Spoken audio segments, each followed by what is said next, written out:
Hoy quería contarles una historia sobre brujas, aquelarres, reuniones en el monte, danzas y demás. Hay muchos lugares por el mundo con una historia similar. Todos hablan sobre bailaderos de brujas sobre todo.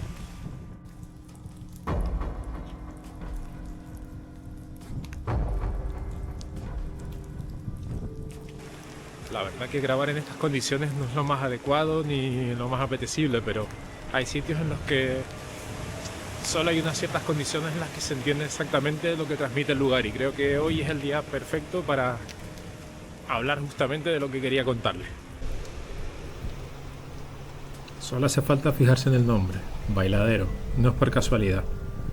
Este camino que pisamos hoy es el escenario de ritos aborígenes donde la danza logra todo.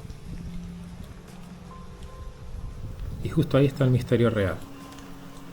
Cuando los cronistas y la iglesia llegaron a esta isla, vieron a los naturales bailando en círculo, entrando en trance, bailando bajo la lluvia, y lo que vieron no fue cultura, vieron aquelarres.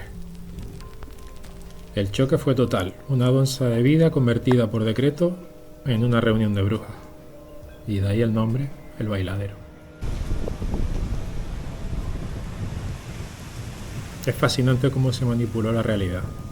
Los antiguos subían aquí para conectar con la tierra, para pedir por las cosechas o simplemente por espiritualidad. Pero la Inquisición necesitaba una etiqueta para prohibirlo, y esa etiqueta fue la brujería. Registraron estas danzas ancestrales como pactos diabólicos. Lo que era sagrado pasó a ser prohibido, y el bailadero se convirtió en un lugar maldito para que nadie se atreviera a volver. Lo más potente es que esto mismo que pasó en Tenerife se escribió palabra por palabra en las crónicas de Centroamérica. Allí los bailes rituales de los indígenas también fueron registrados como invocaciones al demonio. Es el mismo patrón. Si no entiendo tu cultura, la llamo brujería para poder borrarla. Esos bailaderos son en realidad los últimos refugios de una identidad que se negaba a desaparecer, tanto aquí como allá.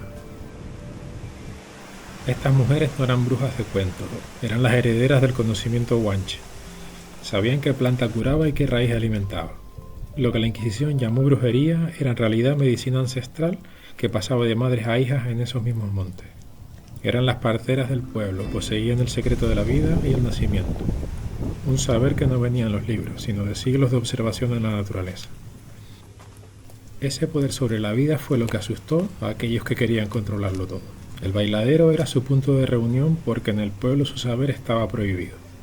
Aquí, bajo la niebla, compartían remedios para el dolor o la fiebre. No venían a invocar demonios, venían a que el conocimiento guanche no muriera. Tanto aquí como allá, llamaron bruja a la mujer que sabía demasiado para proteger su propia cultura. Es la misma historia que en América. Allí también persiguieron a las curanderas por conocer las plantas y los ciclos de la tierra. Pero para entender el miedo que despertaban estas mujeres, hay que escuchar cómo las veían los que bajaban del monte cargados de prejuicios. Así es como quedó registrado en las crónicas de la época.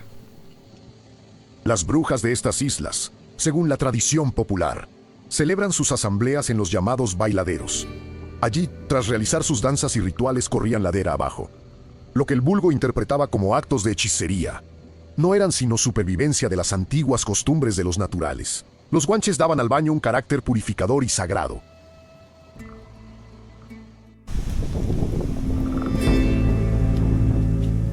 Dos continentes, una misma historia y el mismo miedo al saber de la mujer y la tierra. El bailadero es el puente que nos une con nuestros ancestros. No dejes que la historia se pierda ante la niebla. Suscríbete y nos vemos en el próximo vídeo.